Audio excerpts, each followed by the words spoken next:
এই সময় অর্থাৎ যারা পরবর্তীকালে দুর্গাপুজো কালী পুজোকে কেন্দ্র করে ফুলকপি বাঁধাকপি বেগুন লঙ্কা বা টমেটো ইত্যাদি নার্সারি বা বেড তৈরি করতে চান, তো কিভাবে অতি কম খরচের মধ্যে আপনারা সেই বেড বাড়ির আশেপাশে খোলা জায়গায় বা খোলা আকাশের নিচে যে কোনো জায়গায় আপনারা তৈরি করতে পারবেন, তা নিয়ে আজকের ভিডিওটি অতি সংক্ষিপ্তভাবে গুরুত্বপূর্ণ আলোচিত হতে চলেছে। তাই আপনারা মন দিয়ে শেষ পর্যন্ত ভিডিওটি অবশ্যই দেখবেন, আপনাদের অবশ্যই কাজে লাগবে। আপনাদেরকে ফুল প্রসেস A to Z জানানো হবে। তো আপনারা ফুলকপি বাঁধাকপি টমেটো বেগুন লঙ্কা বা আরো ইত্যাদি ইত্যাদি যে কোনো বেড বা যে কোনো চারা গাছের জন্য নার্সারি তৈরি করতে চান, তার আগে কিন্তু মাটি শোধন করা অত্যন্ত একটা গুরুত্বপূর্ণ বিষয়। তাই আপনারা কোদাল দিয়ে মাটি আগে ভালোভাবে কুপিয়ে কুপিয়ে নেবেন এবং মাটি ঝুরঝুরে করে নেবেন এবং চড়া রোদের মধ্যে অন্তত 3 দিনের অধিক ভালোভাবে শুকোতে দেবেন। তারপরে অবশ্যই আপনারা ছত্রাকনাশক দিয়ে মাটিকে শোধন করে নেবেন। যদি শোধন করার জন্য আপনারা যে কোনো গ্রুপের ফাঙ্গিসাইড ব্যবহার করতে পারেন।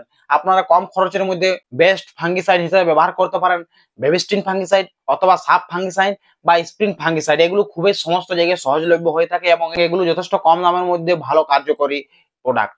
এরপর মাটিকে তাড়াতাড়ি লেভেল করে নেবেন এবং তার মধ্যে ভালোভাবে সুন্দর করে বীজ ফেলা শুরু করে দেবেন।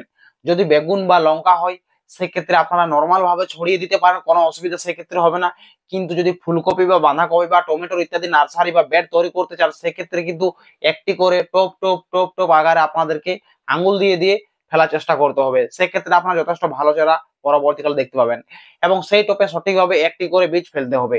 তারপর সঠিকভাবে একদম হালকা করে মাটি চাপা দিয়ে বেড সম্পূর্ণ লেভেল করার চেষ্টা করে দিতে হবে এবং সেই কাজ শেষ হয়ে যাওয়া মাত্র আপনাদেরকে সঙ্গে সঙ্গে তার উপরে ভালোভাবে খড় দিয়ে ঢাকা দিয়ে দিতে হবে। এবং সেক্ষেত্রে আপনাদেরকে দুটো প্রসেস বলে রাখি, আপনারা যদি খড়কে পুরোপুরি রেখে দিতে চান সেক্ষেত্রে আপনাদেরকে খড়কে টুকরো টুকরো করে বেডের উপর কেটে নিয়ে বিছিয়ে দিতে হবে ভালোভাবে। এবং আরেকটা প্রসেস বলে দিয়ে থাকি, যদি বীজ অঙ্কুরিত হয়ে যাওয়ার পর আপনারা যেই দেখবেন যে বীজ অঙ্কুরিত হয়ে গেছে সেই অবস্থায় আপনাদেরকে সেই খড়কে যদি তুলে দিতে চান, যেটি কিন্তু আপনাদের জন্য বেস্ট হবে, তবে সেক্ষেত্রে আপনাদেরকে সেই খড়কে না কেটে সম্পূর্ণ লম্বালম্বি ভাবে বিছিয়ে দেওয়ার চেষ্টা করতে হবে বা বিছিয়ে দিতে হবে। এবং আমার মতো আপনারা যদি আমাকে জিজ্ঞাসা করেন যে সেক্ষেত্রে কোনটি ভালো, তো আমি অবশ্যই আপনাদেরকে রেকমেন্ড করবো যে সম্পূর্ণ খড়টি রেখে দেবেন, কেটে কেটে দিবেন না।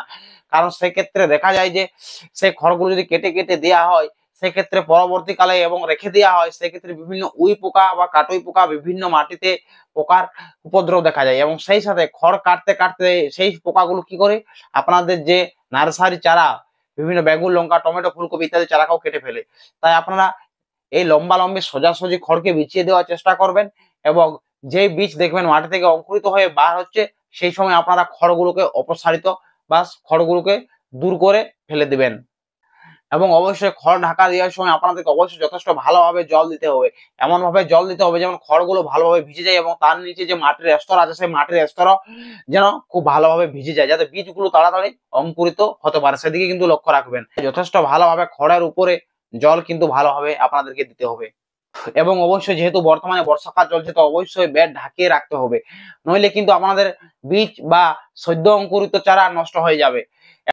তার জন্য আপনারা কি করবেন, তার জন্য আপনারা বাঁশের জেলা দিয়ে তার বেড তৈরি করার জন্য উপরে তাকে ঢাকা দেওয়ার জন্য আপনারা যথেষ্ট ভালোভাবে সেই বাঁশের চেলাকে ব্যবহার করতে পারেন অথবা আপনারা বিভিন্ন যে উদ্ভিদ রয়েছে সেই বিভিন্ন উদ্ভিদের নরম কাণ্ডকে আপনারা ব্যবহার করে সেই কাজটিও করতে পারেন। এটা আপনাদের পছন্দ মতো করবেন। তাছাড়া আপনারা দড়ি দিয়েও খুব সুন্দরভাবে ঘন করে শাবল দিয়ে খুঁটি পুঁতে দেওয়ার মতো ব্যবস্থা করতে হবে এবং তার উপরে বিভিন্ন লাঠি দিয়ে তার উপরে একেবারে আচ্ছাদন সৃষ্টি করতে হবে, যাতে তার উপর আপনারা ভালোভাবে ত্রিপল বা প্লাস্টিক দিয়ে সুন্দরভাবে আপনার বেডকে ঢেকে রাখতে পারবেন। প্লাস্টিকের শেষ প্রান্তগুলো কি করবেন, পাথর দিয়ে চাপা দিয়ে দিবেন বা খুঁটির সাথে বেঁধে দেওয়ার চেষ্টা করবেন। এবং যদি আপনাদের সম্বল হয়ে থাকে আপনারা সেক্ষেত্রে আরেকটা খুব একটা ভালো কার্যকরী বিষয় করে রাখতে পারেন, সেটি কি না পাতলা মশারি দিয়ে এরকম সুন্দরভাবে ঘিরে চারিদিকে রাখতে পারেন। তাহলে কি হবে, চারা গাছের মধ্যে নার্সারিতে কীট পতঙ্গের আক্রমণ পরবর্তীকালে দেখতে পাবেন না। অর্থাৎ অনেক সময় চারা বেয়ার হয়ে যাওয়ার পর বিভিন্ন ধরনের মাছি মত ইত্যাদি পোকা আনাগোনা থেকে শুরু করে বিভিন্ন কীট পতঙ্গের আক্রমণ দেখা যায়, কিন্তু যেহেতু যদি আপনারা একটু মশারি দিয়ে বেড দিয়ে ঢেকে রাখতে পারেন কীট পতঙ্গের আক্রমণ নার্সারিতে দেখতে একেবারেই পাবেন না বললেই চলে এবং আরো অন্য কিছু থেকেও যথেষ্ট ভালোভাবে সুরক্ষা বা গাছকে প্রোটেকশন অবশ্যই ভালোভাবে দিতে পারবেন। তো এই পদ্ধতি অবলম্বন করে আপনারা অবশ্যই বিনা দড়ি বা তার ছাড়াও আপনারা বীজের নার্সারি তৈরি করতে পারেন অতি অল্প জায়গাতে এবং বেশি জায়গাতেও করতে পারেন, কোনো সেক্ষেত্রে অসুবিধা হবে না। এবং মাঝে মধ্যে অবশ্যই জল ভালোভাবে আপনাদেরকে দিয়ে যেতে হবে।